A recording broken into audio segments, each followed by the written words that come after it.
Sedikit lagi waktunya rancangan undang-undang pidana kekerasan seksual bakal disahkan menjadi undang-undang. Namun masih ada yang mengganjal hilangnya pasal pemerkosaan dan pemaksaan aborsi dari rancangan undang-undang yang hari ini disahkan dalam rapat pleno panitia kerja DPR. Panitia Kerja Rancangan Undang-Undang Tindak Pidana Kekerasan Seksual atau PANJA RUU TPKS menargetkan pengesahan rancangan undang-undang pekan ini dalam sidang paripurna DPR. Supaya bisa segera dibawa ke sidang paripurna, Panitia Kerja pada Rabu siang menggelar sidang pleno untuk memutuskan seluruh pembahasan selesai. Dan kemarin kami koordinasi dengan pihak pemerintah, rencananya plenonya besok. Jadi kita tuntaskan hari ini siang jam 1. Jadi undangan sudah saya kirim ke Pak Ludwig karena yang bertangan itu Wakil Ketua Bidang Korpolkam. Kita targetkan rapurnya masuk sebelum penutupan 14 lah, karena saya sudah bersurat ke pimpinan. Rapat pleno melibatkan pemerintah, diantaranya Menteri Pemberdayaan Perempuan dan Menteri Hukum dan Hak Asasi Manusia sebagai tanda kesepakatan seluruh isi rancangan telah disepakati legislatif dan eksekutif. Meski telah disepakati, ada catatan yang disampaikan anggota Panitia Kerja DPR, yakni pasal pemerkosaan dan pidana pemaksaan aborsi dihapus dari rancangan yang segera disahkan. Alasan pemerintah meminta kedua hal tersebut disetip adalah karena kedua hal tersebut akan diatur di Kitab Undang-Undang Hukum Pidana. Alasan ini diterima Panitia Kerja DPR. Kita sebenarnya sudah berusaha maksimal ya, sampai terakhir kemarin misalnya saya minta betul agar pemerkosaan dan pemaksaan aborsi, bukan aborsinya, jadi pemaksaan aborsi itu diatur di dalam RUU TPKS ini. Kenapa? Karena ini RUU lex specialis, ini RUU tentang tindak pidana khusus kekerasan seksual. Hanya saja memang pemerintah betul-betul meminta agar ini dikeluarkan, karena pada saat yang sama pemerintah itu sedang melakukan pembahasan tingkat 2 di RKUHP dan menjanjikan bahwa apa yang kita khawatirkan itu tidak terjadi. Artinya pasal atau bab ya yang terkait dengan kekerasan seksual, pemerkosaan dan juga pemaksaan aborsi itu akan diatur sedetail mungkin. Apapun protes Panitia Kerja, seperti kesepakatan tanpa pasal pemerkosaan dan pemaksaan aborsi bakal diketok palu oleh pimpinan DPR. Dan bila hal ini betul terjadi, undang-undang yang dibuat untuk menghindari pemerkosaan dan kekerasan seksual di tengah masyarakat bakal tak bisa dipakai menjerat. Polisi, jaksa, dan hakim kembali menggunakan hukum positif yang ada, diantaranya Kitab Undang-Undang Hukum Pidana. Tim Liputan, Kompas TV.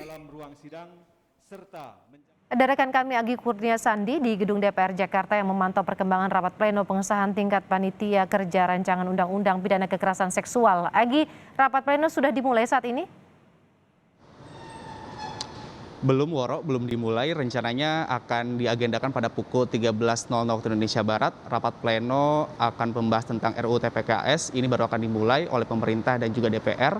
Tadi baru saja selesai untuk laporan dari tim perumus dan juga tim sinkronisasi terkait dengan hasil konvensi antara hasil pembahasan DIM RUU TPKS menjadi draft undang-undang tindak pidana kekerasan seksual yang nantinya juga akan dibawa ke rapat pleno yang dihadiri oleh pemerintah.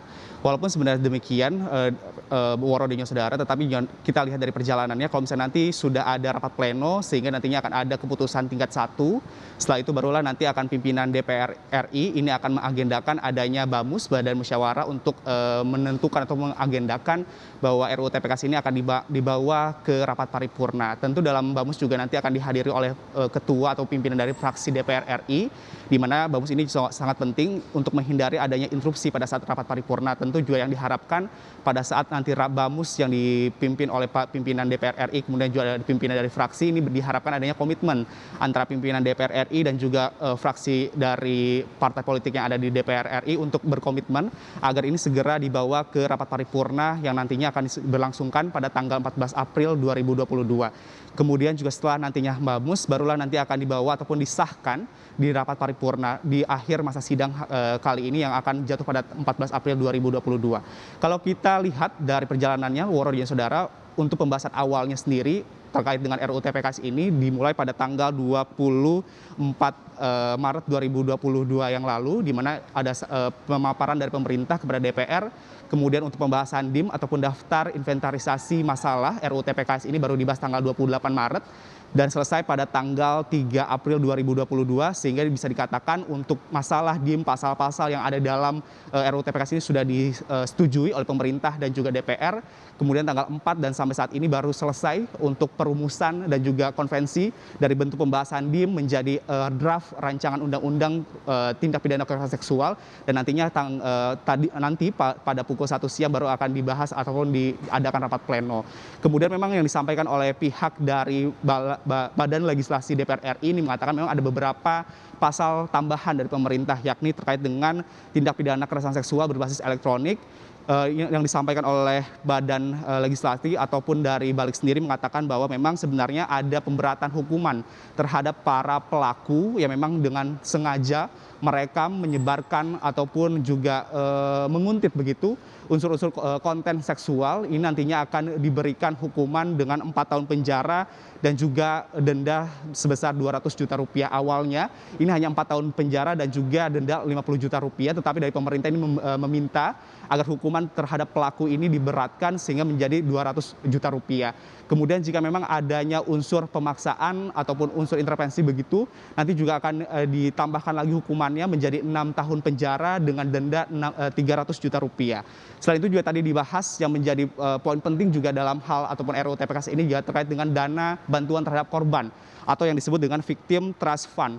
Tadi disampaikan oleh ketua ataupun dari Panja ini mengatakan bahwa sebenarnya untuk dana bantuan ini sendiri sudah dikelola ataupun nantinya akan berada di bawah LPSK. Ini bertujuan untuk memberikan dana bagi pemulihan pengobatan kepada korban kekerasan seksual. Kemudian juga selain adanya dana bantuan terhadap pemulihan korban, nanti juga akan ada restitusi dari pelaku sehingga nantinya juga akan diberikan kepada korban untuk sebagai ganti rugi begitu dari pelaku terhadap korban, sehingga nantinya juga yang kita ketahui Woro, undang-undang ini dibuat untuk melindungi korban kekerasan seksual.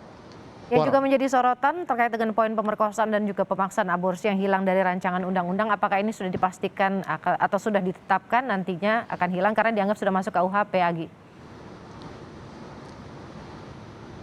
Nampaknya sudah ditetapkan walau ataupun sudah disetujui baik itu dari pemerintah ataupun dari DPR, karena memang awalnya akan ada pasal yang mengatur atau membahas terkait dengan pemerkosaan kemudian juga pemaksaan aborsi, tetapi setelah disepakati oleh pemerintah dan juga DPR bahwa 2 poin tersebut tidak dimasukkan kepada rancangan undang-undang tindak pidana kekerasan seksual. Tadi disampaikan oleh ketua Panja yakni Willy Aditya mengatakan sebenarnya ada 2 alasannya, ialah karena untuk pemerkosaan sendiri sudah diatur, sudah dibahas dalam RKUHP dengan jelas. Kemudian juga untuk pemaksaan aborsi sendiri juga sudah teratur ataupun sudah dibahas dalam Undang-Undang Kesehatan nomor 36 tahun 2009, sehingga jangan sampai ataupun secara aturannya begitu tidak ada satu norma yang diatur dalam 2 undang-undang yang berbeda. Dengan demikian disepakatilah oleh pemerintah dan juga DPR untuk aborsi dan juga untuk pemerkosaan tidak dimasukkan kepada RUU TPKS. Untuk lebih lengkapnya kita dengarkan terlebih dahulu keterangan yang disampaikan oleh Willy Aditya selaku Wakil Balik DPR RI. Usulan baru dari pemerintah yaitu kekerasan seksual berbasis elektronik ya. Itu ada banyak pasal ya, yang ada pasal 14 ya.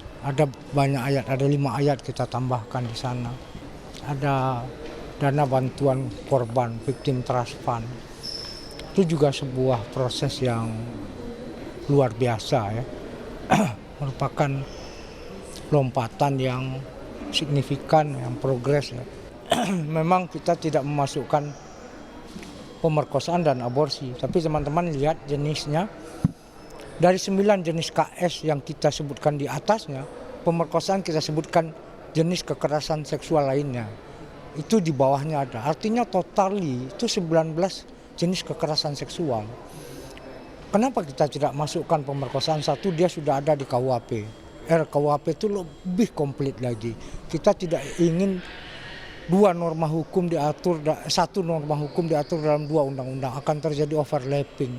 Nah, yang kedua, kenapa aborsi tidak kita masukkan? Itu ada dalam undang-undang kesehatan.